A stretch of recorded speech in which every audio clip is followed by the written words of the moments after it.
आपकी worksheet number 98। ये worksheet आपकी 4th क्लास की है, तो मैं बना रही हूँ, आप लोग ले लेंगे। पहले आप लोग इसकी डेट डाल देंगे, इसे अच्छे से लेबल कर लेंगे। हिंदी की वर्कशीट है, लिख लेंगे रिमझिम, अपना नाम, अपने टीचर का नाम, और आज हम क्या पढ़ेंगे, मन के भोले भाले बादल। ठीक है, इसी पार्ट को पढ़ना है। जो आपकी कविता है, आप लोग इसे आज हम लोग रिवाइज करेंगे कि देखें जो हमने पढ़ा है उसमें से कितना हमको याद है।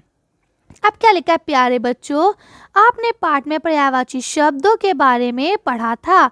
आज हम इन शब्दों का कुछ और अभ्यास करेंगे। अब देखिए क्या लिखा है, मन के भोले भाले बादल कविता में बादल के आकार को किस किस के समान बताया गया है। तो अब आपको ये बताना है कि जो मन के भोले भाले बादल हमने कविता पढ़ी है उसमें बादलों को किसके किसके जैसे बताया गया, जैसे है ना कुछ जोकर सी तोंद फुलाए, है ना, ऐसे कुछ है ना। तो आपको ये बताना है कि कौन, जैसे कुछ परियों सी पर लगाए, है ना, इस तरह से आपके तो किसके किसके, जैसे परी हो गया, हाथी हो गया, जोकर हो गया, है ना। तो चलिए एक काम करते हैं, हम लोग इसका आंसर शीट में ही देखेंगे, तो उसी में से पढ़ लेते हैं जल्दी जल्दी।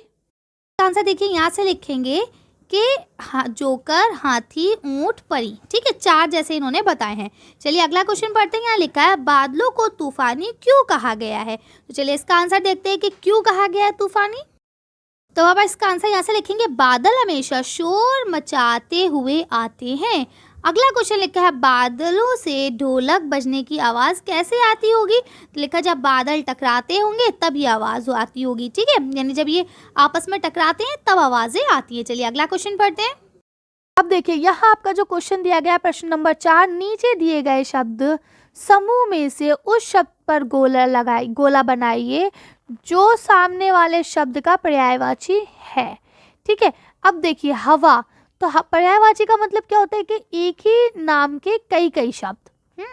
अब जैसे हवा माने भी हवा होता है, अब लेकिन जल माने पानी होता है, पानी माने पानी होता है, लेकिन हवा के मायने क्या होते हैं, पवन।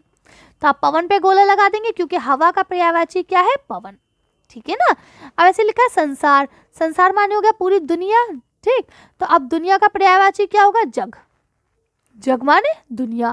ठीक है, देखिए वृक्ष माने पेड़ और गगन माने आसमान, तो संसार तो पूरी दुनिया को कहा जाता है, तो जग जो होता है ना, जग, जग माने दुनिया। ठीक, अब देखिए शेर, शेर क्या हो गया, जानवर हो गया। वानर माने क्या होता है, बंदर। ठीक है, और क्या नाम है, मर्ग माने क्या होता है, एक तरह से मुर्गा की उसको लेते हैं। तो यहाँ पे शेर क्या है, शेर जंगल का राजा होता है, तो वन राज भी हम शेर को ही कहते हैं, यानी जंगल का राजा। ठीक है, औरत, औरत क्या होती है, देखो माता भी औरत होती है, औरत माने होता है लेडीज। ठीक, माता और पत्नी ये औरत के 2 रूप है, लेकिन औरत को हम क्या कहते हैं, महिला। तो आप इसमें सर्कल कर लेंगे। तो इस तरह से आपको समझ में आया, पहले में यहाँ पवन में हो जाएगा, ठीक, दूसरे में यहाँ जग में हो जाएगा, तीसरे में यहाँ आपके हो जाएगा इसमें, और चौथे में यहाँ हो जाएगा महिला में। आ रही समझ में। तो इस तरह से आप लोग इसके सर्कल कर लेंगे। चलिए आगे पढ़ते हैं। लिखा है बच्चों, पिछली कार्यपत्रिका में आपने ये भी जाना कि किसी व्यक्ति, जीव, वस्तु, स्थान या भाव के नाम को संज्ञा कहते हैं। जैसे अब जो शब्द आते हैं ना, ये शब्द जाल में छिपे संज्ञा शब्दों को ढूंढकर उन्हें तालिका में लिखिए और उनके साथ जो है उनका वाक्यों में भी प्रयोग कीजिए। तब आप देखिए यहाँ आपको ये शब्द जाल दिया गया है, इसमें आपको वर्ड ढूंढने, जैसे ये ढोलक इन्होंने ढूंढ दिया, आपने लिख लिया। अब इसी तरह से ये देखिए नदी हो गया।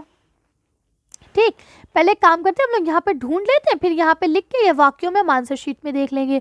तो देखिए हमने क्या लिख दिया, एक हो गया ये आसमान, माँ में आके ना डरना, आसमान। ठीक, उसके बाद देखिए यहाँ पे आपका छत, छत हो गया।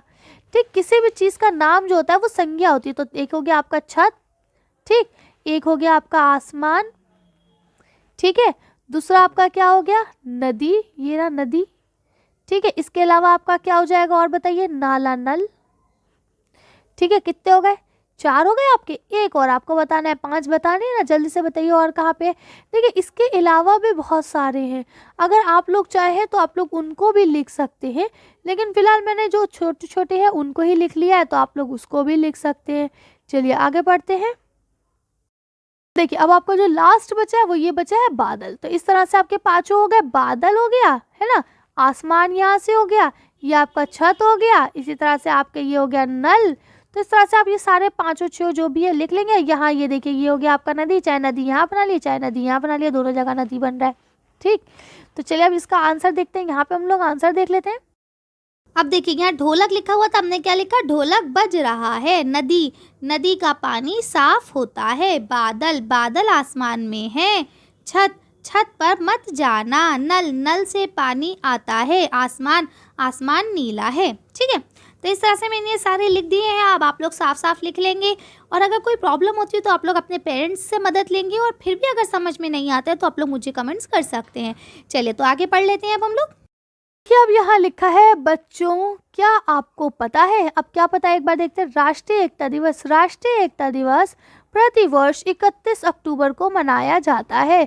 भारत विविधताओं का देश है। यहाँ की संस्कृति बहुत समृद्ध है। भाषाई क्षेत्र, धार्मिक विविधताओं के बावजूद भारत के सभी लोग एकता के सूत्र में बंधे हुए हैं। यानी हमारा देश जो बहुत समृद्ध है, यहाँ पे अलग अलग जाति के, अलग अलग धर्म के लोग रहते हैं, लेकिन उन सब के बावजूद क्या है, हम सब एक साथ रहते हैं। अब अलग अलग लोग होंगे तो लड़ाई झगड़ा होना चाहिए, लेकिन हमारे देश में ऐसा कुछ नहीं है।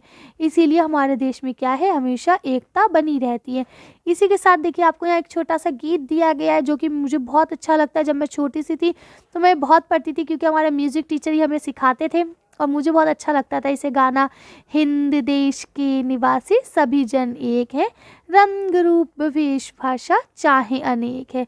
बेला गुलाब जूही चंपा चमेली, प्यारे प्यारे फूल गुंथे माला में एक है। ये बहुत अच्छी सी, बहुत बड़ी सी कविता है, लेकिन ये है कि अभी मुझे थोड़ी सी याद भी नहीं है, भूल गई हूँ मैं।